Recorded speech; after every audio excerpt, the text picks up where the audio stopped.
Good morning. Thanks for being here today. So this is the second love reading video that I'm hoping to post today. And this one is going to be focused on those who are in separation from someone that they miss. And just to kind of give a little background, I'm going to be talking about feminine and masculine energy, but I want everyone to know that this reading doesn't necessarily have to be about a woman and a man. So the feminine and masculine energy are just energies, and you can take whichever one resonates for you. So let's go ahead and get into it. And as always, use your own intuition and discretion to interpret these messages. So the overall card that we're getting for an overall energy from the Green Oracle is card number 12, Company. So I'm going to read from the book on that.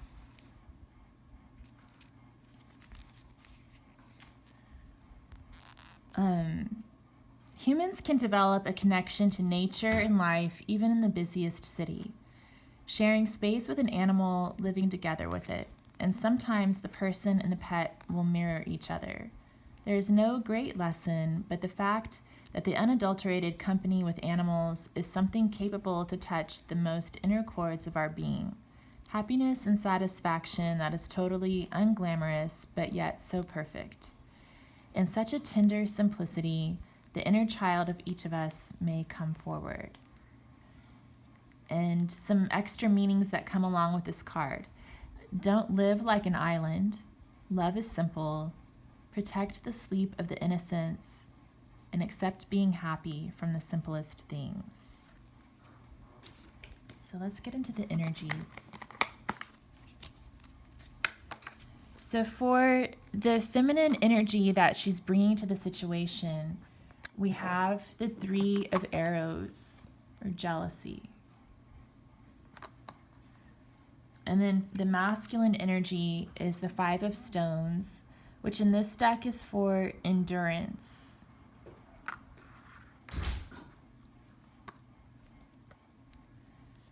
And then the feminine's energy towards the masculine is the 2 of Arrows, or injustice.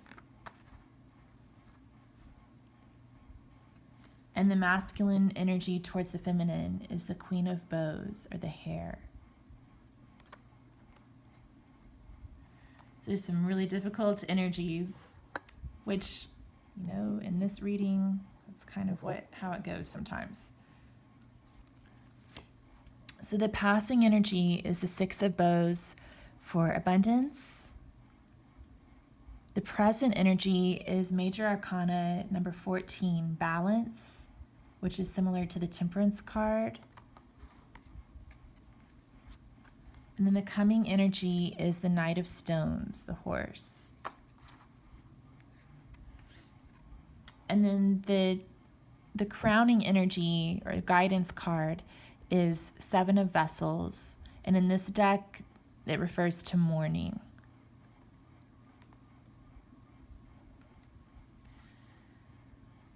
So yeah, like I said, there's some tough energies at play here.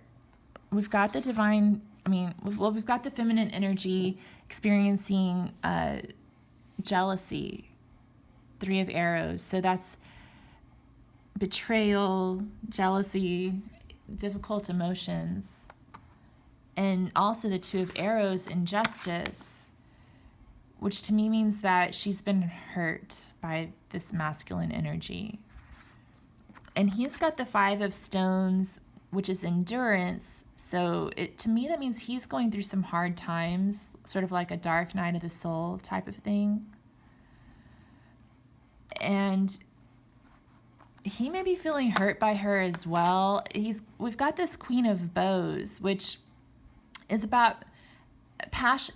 The Queen of Bows can be very passionate and inspirational, but she doesn't put up with anything from the masculine, and in these wild hares the female will box the masculine away when he's trying to pursue her. So I wonder if something like that happened, that he got shot down somehow by her, but she's interpreting it differently. So those are some really difficult emotions that are happening here at the core of the situation. But so this row is about just the general energy of between the two. So the passing energy is Six of Bows, abundance. So this can represent success, things going well, everything's great. So that's passing away and things are coming into balance. So, I think this is probably one of the strongest cards in this spread because it's a major arcana. So it's about balancing the dark and the light, calming things down. So I think it's interesting. It's also about union. These energies are coming together. So I kind of feel like, there was some excitement in the past, and now it's more of a calm energy, or it's reaching that point.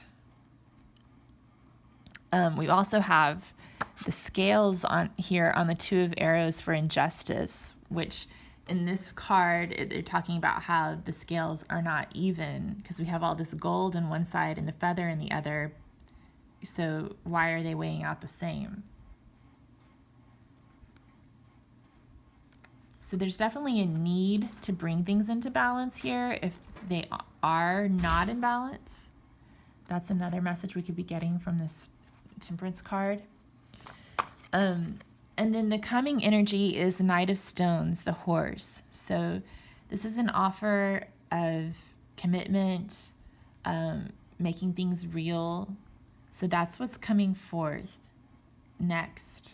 That's where things are heading. And it could be a commitment between these two people, or it could be that both of them are going to go their separate ways, but seeking stability in their own lives. Because it looks like both of them need some more of that here. So then the final card is the Seven of Vessels. And in this deck, it represents mourning.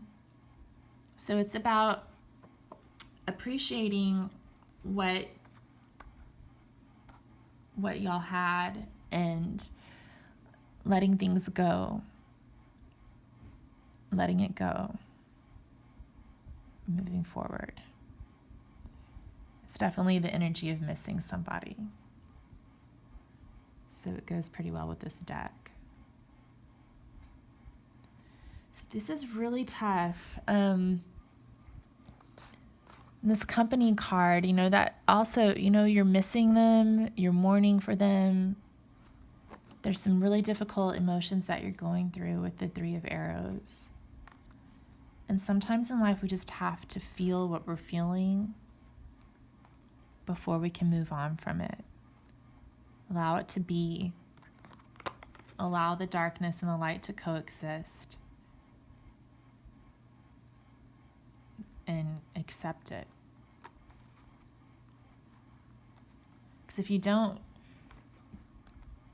go through it and fully face these difficult emotions, then they'll stay there.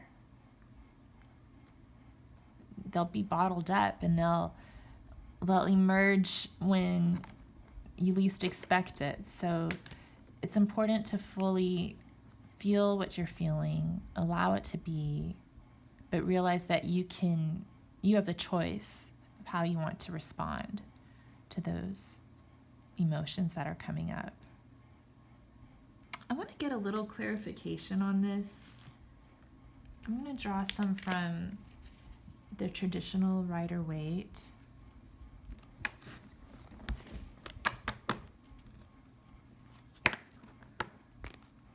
And I'm going to be asking for clarification on this row here.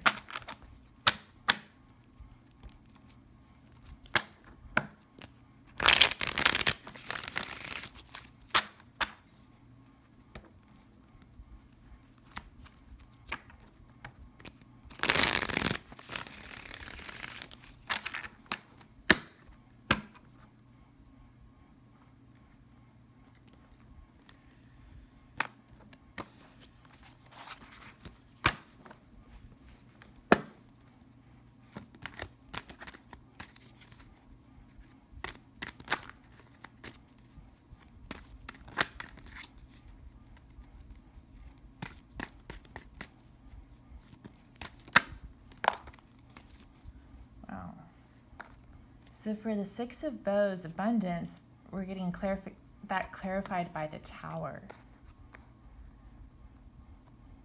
So something big happened. Current energy.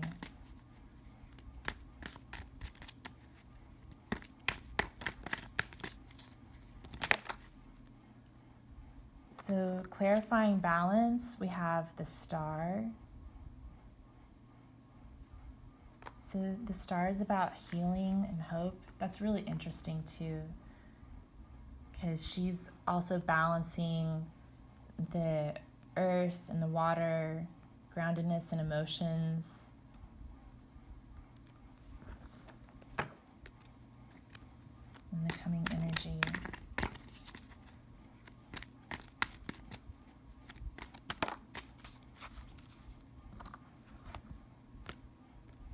Death. Wow. That's interesting because we have Seven of Vessels for mourning, and the coming energy of Knight of Stones is clarified by death. And death is the card of transformation.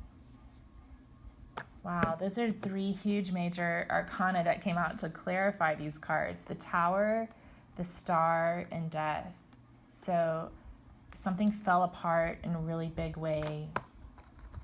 They're both hurting from it. Both are healing.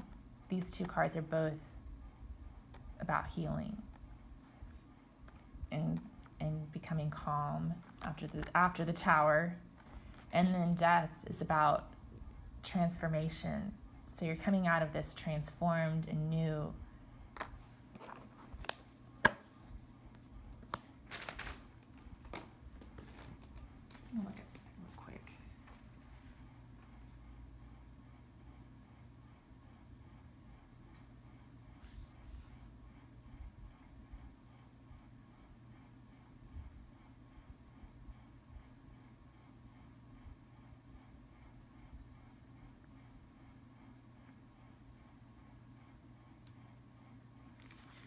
So I'm looking up some information in the book about the Six of Bows abundance, because I was wondering why that would be clarified by the Tower, because the Six of Abundance, the Six of Bows is about success, victory, abundance, all these great things. And then it looks like, something exploded in the past. So I think this is interesting. What did it say? Your generous gifts to others will bring solace during the coming seasons and remind everyone that the wheel continues to turn on its inevitable and stoical journey. Give thanks and accept the blessings of the changes that occur in life at this time. We share the bounty of the forest and commune with the wildwood denizens in our everyday life. So I think what the cards are kind of saying here is that even though there was this huge change that happened, still be grateful and keep offering your gifts to the world, because you have a lot to offer. The Knight of Stones is also about having a lot to offer, or building up a lot to offer. And you're maybe transforming so that you'll have more to offer too. So let's get some quotes here.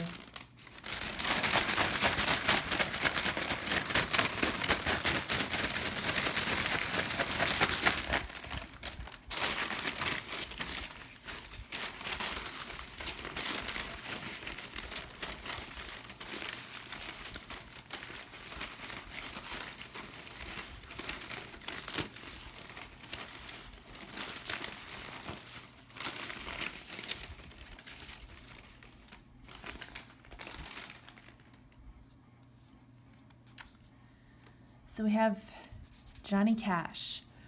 Flesh and blood needs flesh and blood, and you're the one I need. So there's definitely like a physical connection here. Or at least the masculine is needing the feminine physically. Here the Queen of Bows is definitely about that physical desire the masculine's feeling for the feminine.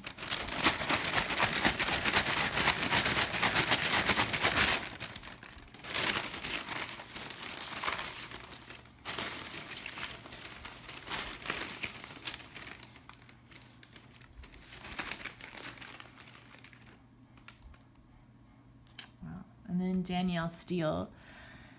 Sometimes life will make you give up what you love most. Something happened here. There's, she's feeling a lot of love. He seems to be feeling lust, at least. If there's a need to give something up. The Seven of Vessels in morning. Okay, I'm going to draw some messages from the goddesses.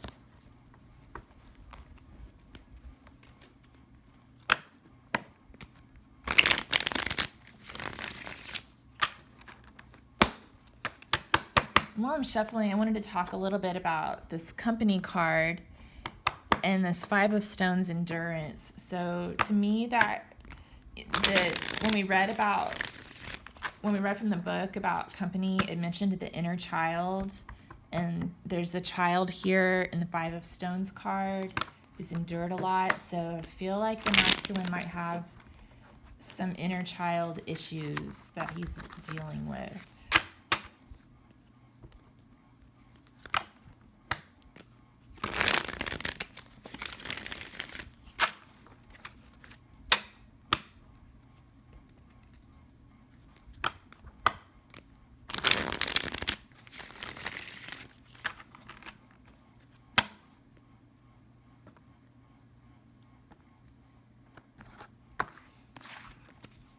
Okay.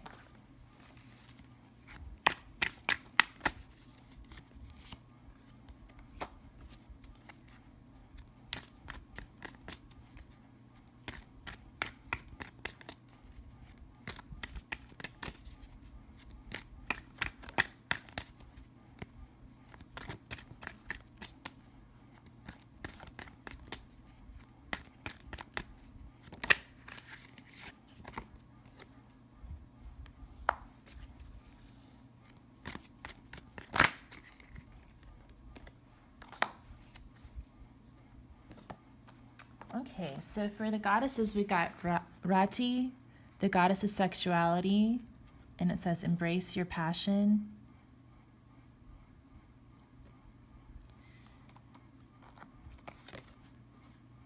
Yukimochi, the goddess of generosity. Be generous to benefit another. You have the means to do so. And Hochi Quetzal. Take time to appreciate all of life's joys, the flower garden goddess. So yeah, I think there's definitely a lot of passion here.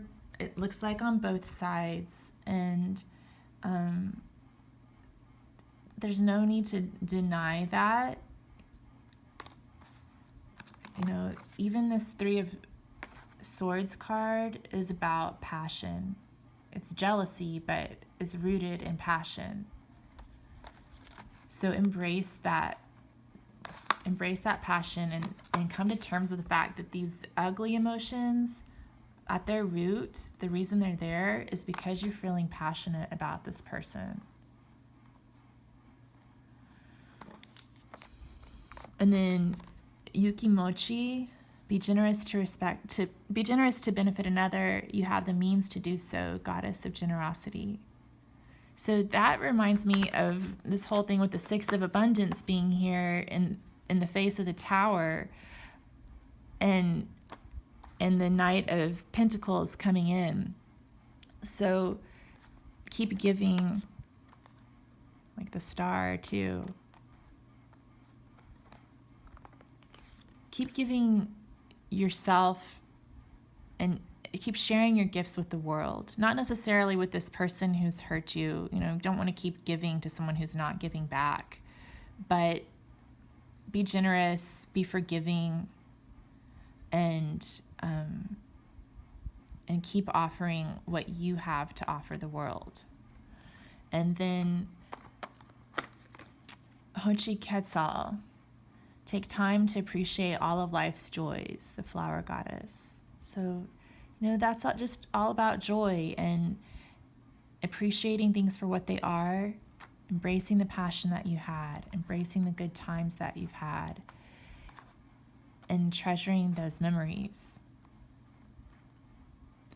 So I think I'm going to close this out by reading from the Wildwood Tarot book about the Seven of Vessels, the morning card.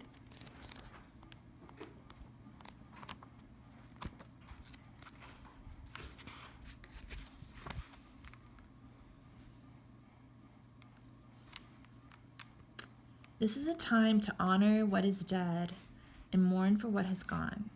Learn the lesson of letting go by offering thanks for the cherished memories and being at peace with the past. Mourning begins the process of recovery after failure or bereavement. This process may even be unconscious, for we often do not realize what things were significant to us until they are gone.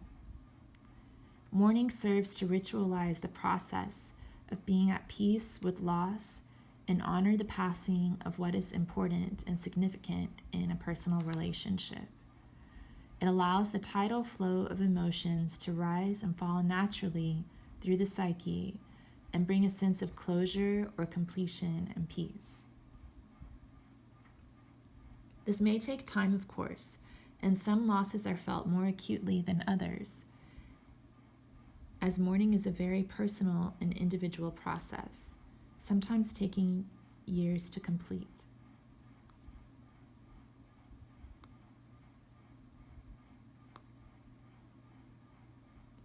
The celebration of the completed journey and the beginning of a new one has been part of the human mourning process since the dawn of time. Whatever the loss, whoever the wake is being held for, let them go with love and honor their passing with fond memories. Hold the golden, beautiful moments of life close and let their passing not go without a note of reverence for a life fully lived.